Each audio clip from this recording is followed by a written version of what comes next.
Hello les jeunes, j'espère que vous vous partez bien. Alors, c'est une nouvelle séance de notre cours de théorie des organisations et puis j'espère, comme d'habitude, que vous allez pouvoir suivre et assimiler les notions donc, tout au long de cette séance, Inch'Allah. Déjà, après l'école sociologique que nous avons vue la séance précédente, aujourd'hui, nous allons nous intéresser à l'approche institutionnaliste. Cette approche est caractérisée par différentes notions clés. Donc nous allons voir aujourd'hui cette approche à travers la notion d'encastrement institutionnel, des liens faibles, de l'isomorphisme organisationnel, des champs organisationnels, de la notion de la légitimité et enfin la notion des trous structuraux. Par rapport à cette notion ou par rapport à cette approche, les principaux auteurs sont, premièrement, nous allons voir Granovetter. Granovetter, en fait, il s'est intéressé, ce qu'on va voir en fait dans cette vidéo, il s'est intéressé aux notions d'encastrement institutionnel et à la notion de lien faible et des trous structuraux. Puis, nous allons voir les auteurs Meyer et Brian Rowan, exactement, qui vont s'intéresser quant à eux à la notion de mythe organisationnel et à la notion de légitimité au sein de l'organisation. Et enfin, avec DiMaggio et Powell, nous allons découvrir les notions de champ organisationnel et ce qu'on appelle l'isomorphisme organisationnel. Alors, commençons avec Granovetter et la notion d'individu encastré. Déjà, il faut savoir que Granovetter est un sociologue américain qui a renouvelé en fait l'analyse des organisations dans les années 80. Et ce sociologue, il s'est intéressé en fait au contexte social des activités économiques au sein des organisations. Et Granovetter a montré dans ses analyses que les décisions en fait économiques ne peuvent pas être ou ne peuvent être valablement comprises que si l'on tient compte du contexte institutionnel qui les encadre. Pourquoi En fait, il s'oppose, lui, Granovetter, il s'oppose ainsi à l'approche économique institutionnelle que l'on va voir en fait dans un de nos prochaines séances. Et donc il s'oppose à la nouvelle économie institutionnelle qu'il qualifie de sous-socialisée. Pourquoi ? Parce qu'elle considère les agents économiques comme s'ils étaient dépourvus des relations sociales. Et également, Granovetter, il s'oppose, avec cette nouvelle économie, il s'oppose également à une approche qui est plus traditionnelle en sociologie et qu'il caractérise comme sursocialisée, c'est-à-dire que dans cette approche, donc cette approche traditionnelle, des individus n'intéressent pas en fait les chercheurs, puisque ces individus, puisqu'ils sont dictés par des normes, donc d'accord, donc des normes qui les dépassent et s'opposent à eux. Donc, il s'oppose à deux approches, une approche nouvelle et une approche traditionnelle. Et donc, Granovetter, qu'est-ce qu'il encourage ? Il encourage en fait une analyse des comportements individuels et ceci en tenant compte de leur encastrement, ou en anglais ce qu'on appelle embeddedness, dans un ensemble de réseaux sociaux. Alors, c'est quoi l'encastrement en fait ?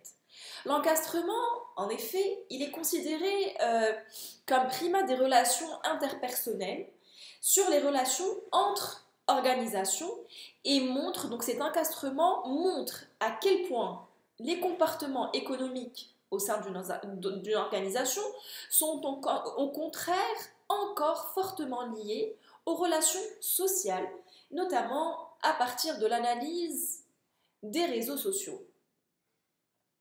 Mais attention, les jeunes, la notion en fait de réseau social que l'on va voir ici en théorie des organisations, elle décrit en fait l'ensemble des relations entre des individus, comme les réseaux professionnels, les réseaux familiaux, les réseaux locaux, etc. Et les réseaux sociaux que nous utilisons sur Internet, comme Facebook, Instagram, etc., ne sont qu'une forme particulière du réseau social. Donc, s'il vous plaît, ne confondez pas ces deux notions et surtout que cette notion de réseau social dans les théories des organisations est vraiment un ensemble de relations entre les individus. Continuons toujours avec les individus encastrés et nous allons comprendre un peu le fonctionnement des réseaux sociaux. En effet, les réseaux sociaux, ils vont à la fois faciliter ou limiter l'action des individus. En effet, l'appartenance des individus à des réseaux sociaux, il permet en fait de créer de la confiance donc, entre les individus donc, qui appartiennent à ces réseaux sociaux. Et ceci passe notamment par des sanctions, par des récompenses non marchandes. Et toujours dans ces réseaux sociaux, les individus tiennent à leur réputation. Et donc, qu'est-ce qu'ils vont rechercher? Ils recherchent de la reconnaissance au sein de ce réseau social. Et puis, il faut noter que dans ces réseaux sociaux, on peut recueillir de l'information. Et selon Granovetter, cela est d'autant plus important que l'information, donc ce qu'il dit, c'est que l'information, l'auteur dit que l'information la plus utile est le plus souvent la plus informelle. Et sa viabilité, elle est directement liée à la personne qui la donne, et donc Granovetter qualifie ceci. Il qualifie en fait donc cette information la plus utile qui est souvent informelle, il qualifie cette notion de la force des liens faibles. Allons-y comprendre un peu plus en détail cette force des liens faibles. Alors, les personnes en fait avec qui nous avons des relations fortes nous ressemblent forcément. Et donc, elles sont incluses dans les mêmes réseaux que nous. Et du coup, elles nous fournissent peu d'informations nouvelles. Alors qu'au contraire, des personnes avec qui nous avons peu d'informations sont assez différentes donc de nous et peuvent nous fournir par exemple des informations qui ne nous sont pas accessibles ailleurs. Et cela est d'autant plus vrai que la relation en fait permet d'avoir accès à des informations qui ne sont pas présentes dans le réseau social auquel nous appartenons. Et c'est ce que nous appelons en fait les trous structuraux. Ainsi, la relation ici qui est en pointillé, c'est la plus stratégique. En effet, elle connecte deux individus n'appartenant pas ou bien qui appartiennent à des réseaux différents. Et donc, l'information qui est issue de ce trou structural aura plus de valeur puisque les autres individus ou bien les autres membres des deux réseaux n'y ont pas accès. Et c'est ce que Granovetter a essayé de démontrer en fait avec la notion des individus encastrés. Donc ces individus sont encastrés dans des réseaux sociaux et donc les réseaux sociaux permettent une certaine confiance et permettent une certaine reconnaissance. Et puis ces réseaux sociaux vont permettre le transfert ou bien le partage de l'information. Donc là, c'est la première notion de l'approche institutionnaliste par Granovetter. Et donc là, nous allons passer au deuxième concept de cette approche institutionnaliste. En fait, ce sont les mythes organisationnels. Et partant en fait de l'observation de l'introduction d'innovation organisationnelle donc dans les écoles de San Francisco, Meyer et Rowan constatent en fait un décalage entre les réformes qui sont censées être mises en œuvre et le fonctionnement réel sur le terrain. Ainsi, donc, ce qu'ils constatent, donc le constat avec lequel ils sortent, dans le nombre d'organisations, il existe en fait un écart entre la façon dont les individus travaillent en fait dans les faits et ce que supposent officiellement les règles en vigueur. Et puis ce décalage, en fait, il s'explique par le fait que les organisations ne s'adaptent pas de façon complètement rationnelle à leur environnement, à l'évolution de la technologie ou à la demande. Et elles se contentent donc de faire quoi? Elles se contentent de mettre en œuvre les solutions qui sont considérées comme efficaces donc, à un moment donné dans leur environnement. Et puis ces solutions s'imposent aux organisations comme des standards à mettre en œuvre. Donc les organisations vraiment choisissent les solutions les plus efficaces, qui ont été en fait efficaces à un moment donné et qui sont en fait comme des standards qui sont mis en œuvre. Et c'est là que Meyer et Rowan les qualifient en fait de mythes organisationnels. Alors, voyons un peu qu'est-ce que les mythes organisationnels, donc en détail. En fait, la notion de mythe organisationnel, elle renvoie en fait à des normes institutionnalisées de ce qui est réputé comme pratique organisationnelle efficace. Donc c'est ce que j'ai dit tout à l'heure, c'est que ce sont des standards efficaces. Et il est très difficile en fait de juger dans beaucoup de domaines de ce que sont réellement les pratiques les plus performantes. Et du coup, les managers en fait préfèrent s'en remettre à ce qui est communément admis comme efficace.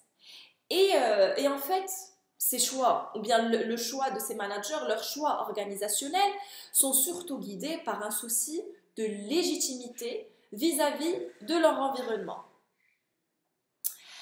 Ainsi, en fait, sans certitude sur les bonnes méthodes d'organisation, il est plus simple, en fait, de s'en remettre à ce qui est considéré comme adéquat par exemple, les collègues, les supérieurs, les consultants ou les marchés financiers. Donc, on préfère cette légitimité par rapport vis-à-vis de l'environnement et donc de choisir les méthodes de la façon la plus simple, donc ce qui a été considéré à un moment donné comme efficace.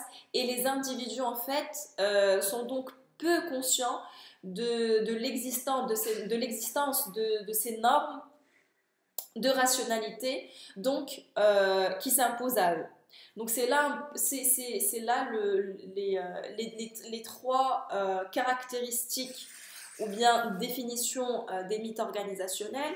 Donc ce qu'il faut retenir, c'est que ces mythes organisationnels, ce sont des normes institutionnalisées qui sont issues en fait de pratiques organisationnelles qui ont été efficaces à un moment donné et que les managers préfèrent utiliser pour en fait garder cette légitimité vis-à-vis de l'environnement.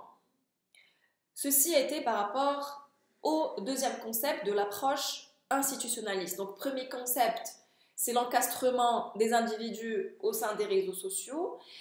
Le deuxième concept, ce sont les mythes organisationnels, ces normes institutionnalisées que les managers préfèrent utiliser en cas de changement organisationnel, etc.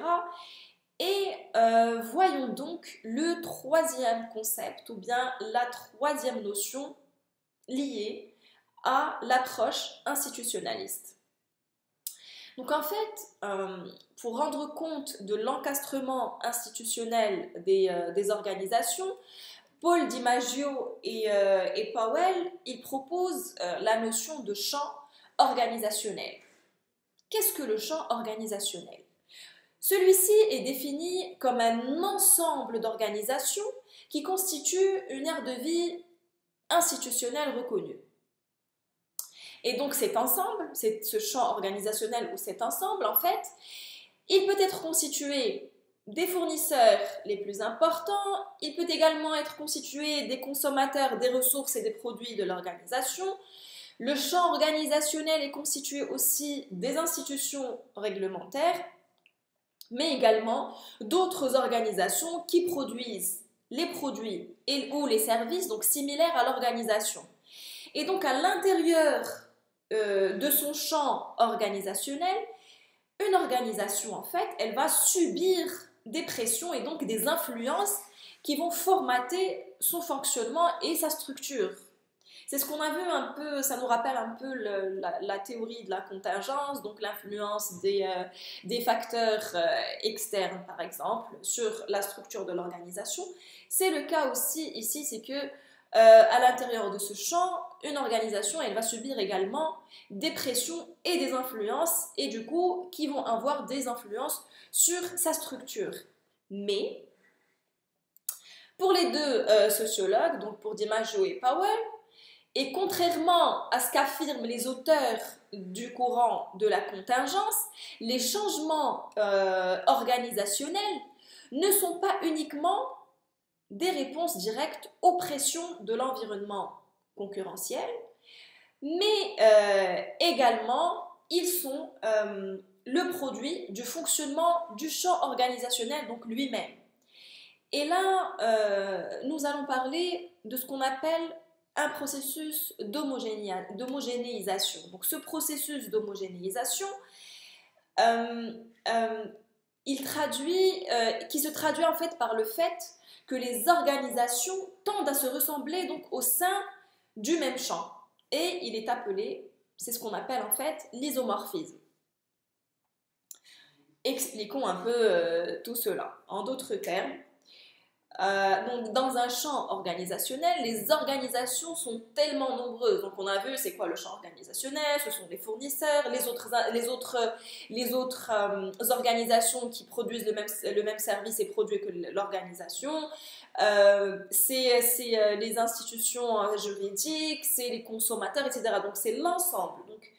Donc dans un champ organisationnel, donc les organisations sont tellement nombreuses qu'elles forment en fait des champs organisationnels qui contrôlent les organisations en structurant leur environnement. Donc on n'a plus que la pression, donc que les pressions de l'environnement concurrentiel qui influencent les changements organisationnels, mais également le fonctionnement du champ organisationnel.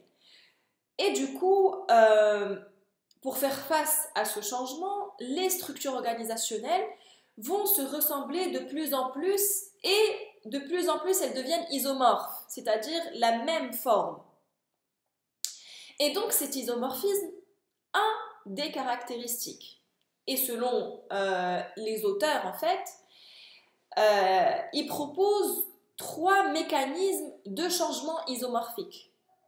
Donc ces changements isomorphiques par rapport à l'environnement concurrentiel et par rapport au fonctionnement du champ organisationnel, nous avons premièrement ce qu'on appelle l'isomorphisme coercitif. Qu'est-ce que c'est? Il résulte en fait des pressions exercées sur un champ organisationnel par des organisations qui le dominent ou par exemple par des attentes culturelles ou légales. Toujours dans le changement isomorphique, nous avons ce qu'on appelle les processus de mimétisme, c'est-à-dire l'adoption d'un modèle. Et l'adoption de ces modèles sont liés à l'incertitude à laquelle doivent faire face en fait les organisations en cas d'influence externe. Donc, l'adoption donc des modèles qui sont liés à l'incertitude en fait à laquelle doivent faire face les organisations, par exemple quant aux techniques de gestion efficaces ou même sur les objectifs qu'elles doivent poursuivre. Et puis, il faut noter également que les organisations, donc en cas de changement, ont ainsi tendance à imiter le mode de fonctionnement ou la structure des organisations les plus performantes ou les plus légitimes. Comme par exemple chez un concurrent, donc la structure d'un concurrent qui a donné de bons résultats, et donc là, elles vont imiter ce mode de fonctionnement. Et puis également, il faut noter que les cabinets de consultants jouent un rôle important dans la diffusion de ces modèles d'organisation. Et puis également, toujours dans les changements isomorphiques, nous avons ce qu'on appelle les pressions normatives qui proviennent en fait de la professionnalisation du champ organisationnel.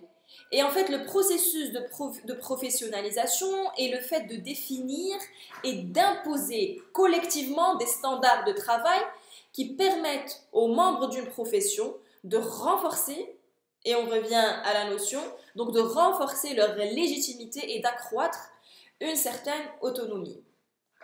Et puis, il faut noter que ces trois mécanismes d'isomorphisme, coercitif, mimétique et normatif, ils ne sont pas en fait exclusifs et en fait peuvent se combiner fréquemment.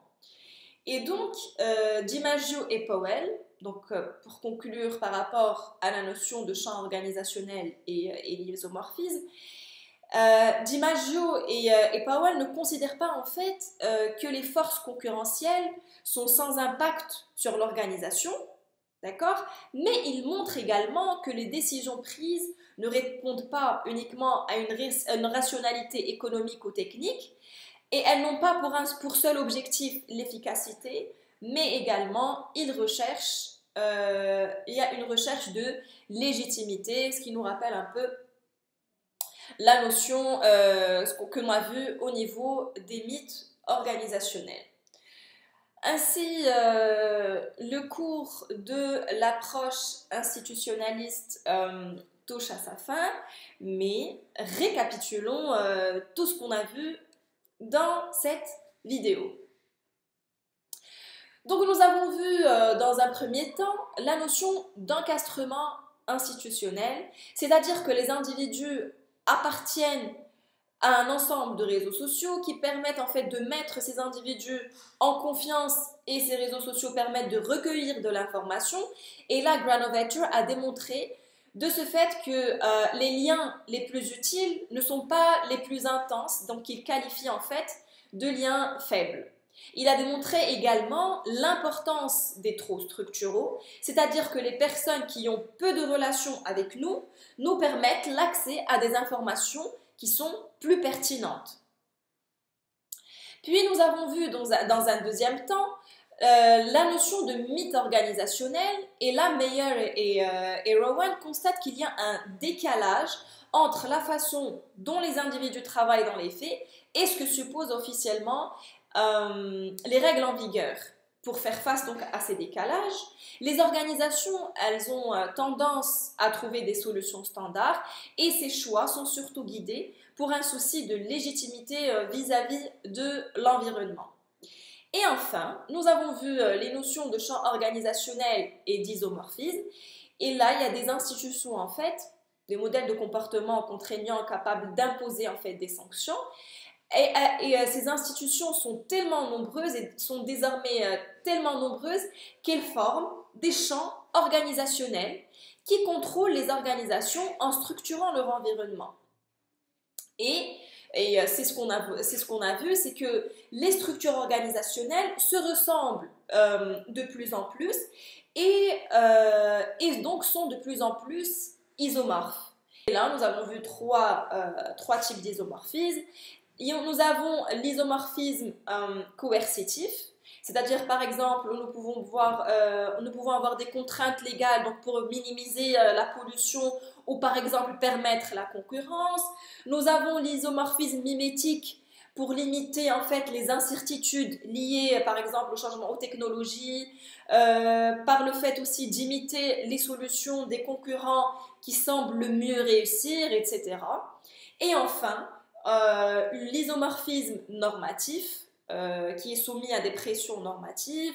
Par exemple, les associations professionnelles qui diffusent les modèles normatifs, les cabinets de conseil, comme j'ai dit, qui prônent partout les mêmes solutions, les universités également et les écoles qui créent des personnes qui sont interchangeables. Et donc, c'est les notions que vous devriez connaître par rapport à l'approche institutionnaliste. Et donc, je vous remercie pour votre attention Et comme je vous dis toujours, et ce que je dis toujours à mes étudiants, c'est que je vous donne les grands axes. Donc à partir de ces mind mapping, vous avez vraiment les grands axes par rapport à cette approche. Donc je vous demande de faire des recherches à côté, d'accord, de faire des fiches, d'alimenter ce que je vous donne, de les alimenter avec des recherches, soit des articles scientifiques, soit en lisant des livres, et ce qui va vous faire un cours bien riche en informations. Et puis bien sûr, n'hésitez pas à me contacter pour plus d'informations. Si vous avez des questions, envoyez-moi vos questions, soit par email, soit sur notre groupe Facebook, soit sur WhatsApp. Et puis, je vous dis très très bon courage et à la prochaine séance. Et je vous dis au revoir et portez-vous bien. Au revoir.